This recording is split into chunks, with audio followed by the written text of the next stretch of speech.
I'm Amy Dunker at Clarke University. Welcome to Trumpet Quick Lessons. How many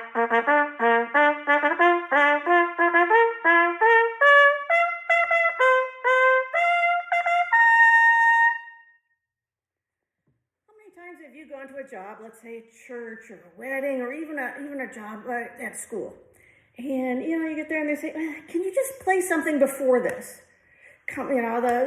Whoever the dignitary is coming in, we just want you to play something before this. And you're like, what? You can do this.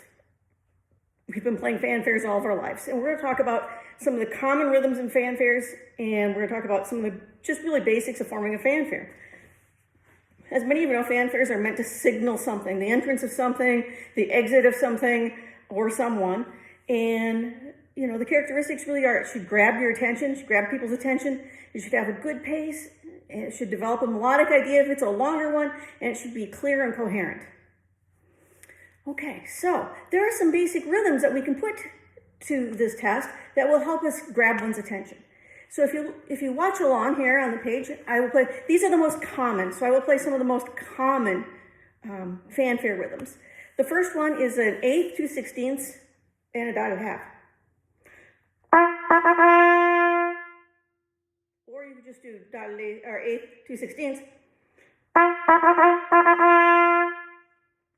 The second most common is probably the dotted eighth 16th.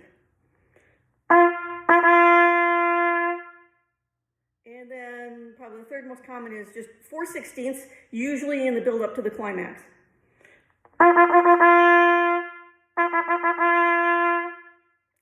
So less common, but still traditional, would be the 16th dotted eighth. Or with the 16th note triplet, or several of them in a row.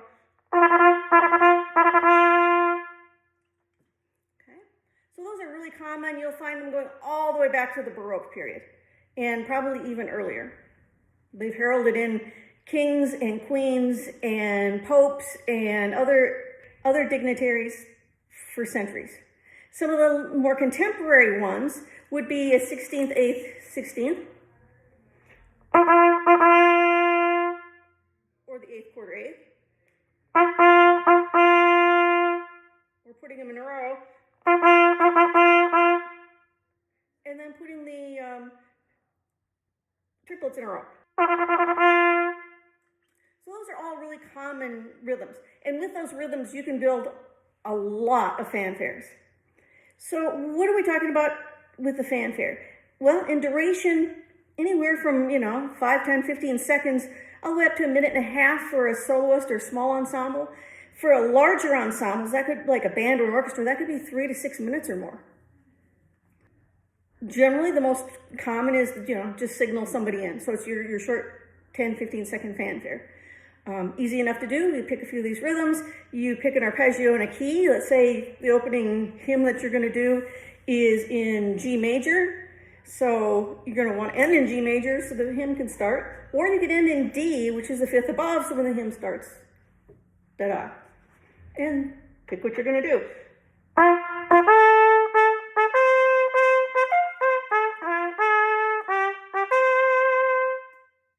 Hymn can start. Or the processional can start. So that's the simplest. I just made that up on the spot, just like you can. If you want to do something more elaborate and start composing in multiple parts, then you need to start thinking about what kind of structural ideas you'll have. You can use antiphonal ideas, where one horn will go da-da-da, and another one da-da-da, kind of this echo call and response, and that can be across 2 or more players. You could have one player playing the melody of the tune and another one punctuating. Let's say you have something particularly going along da-da-dee-da-da-da-da, and somewhere in there the other instruments are going da-da, da-da, digga-da, da-da, da-da, digga-da, underneath it to keep moving it forward. You can do a hocket, which is take the simple melody and break it up between 2 or more horns. Oftentimes, one instrument will stop playing or just hold a note while the other one takes over. You can think about really harmonization. If you're doing 2, think about just standard counterpoint. If one part goes up, the other part should go down whenever possible. And think about your form and shape. The most common form is ABA, theme, different idea, back to the theme, or a changed version of the theme. Also AB, and it ends on the cliffhanger, the 5 going before you get to the 1. No matter how you structure it, you got to think about the form, and you got to think about where you're going to place the climax. There are 2 places in fanfares the most common to place the climax. Either right there at the end, we're at the end, or 2/3 the way through, and then kind of come down a little bit from it. That's more common in the large concert fanfares that you'll see with band and orchestras, but you will also see them ending on those high notes. Ways to develop the climax. Some of the things you can do is you can use dissonance to drive towards the climax, and so when you get to this, you have dissonance, dissonance, dissonance, more dissonance, more dissonance, and then you get to that climactic last chord, and all of a sudden it's a major chord. It's like the sun coming out between the clouds after a long rainstorm. Rhythm can help you move to a climactic point. The more active the rhythm gets, the faster you'll move towards that climactic point. So, like,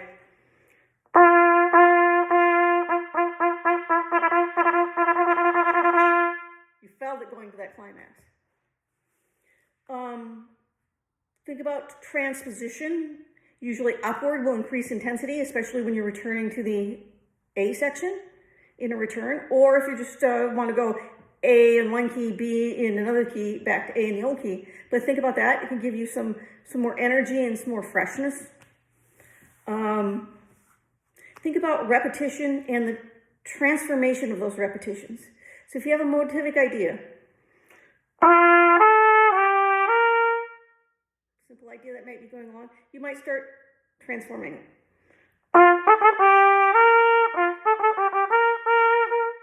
So on and forth. And that keeps transforming it just rhythmically, same notes. Or you can start transforming it and pulling those notes apart. The wider they get, the more exciting it gets, and the more difficult it gets. The closer together, the more relaxed it becomes. And then really, really save the climactic points for, or save the highest notes, the loudest notes for the climactic points. Occasionally I could see a soft flute over the beginning in a high register, but when all the guns are going, the percussion, trumpets, whatever you have in your ensemble, save that for the climax. Save that, the big blow. And the other thing I would suggest is listen to a lot of great fanfares. There's tons of them out there. There's the Dukas Fanfare La Paris. There's, of course, the Aaron Copland Fanfare for the Common Man. There's a Benjamin Britten Fanfare for 3 trumpets. There's a Stravinsky Fanfare for 2 trumpets. There's a ton of anonymous fanfares out there written in the Baroque period. So just surf the internet. There's a lot out there, and you can start getting some ideas together. But on the easiest point, don't be afraid to write your own, and don't be afraid to improvise your own, because there's just certain commonalities, and you've been playing them all your life.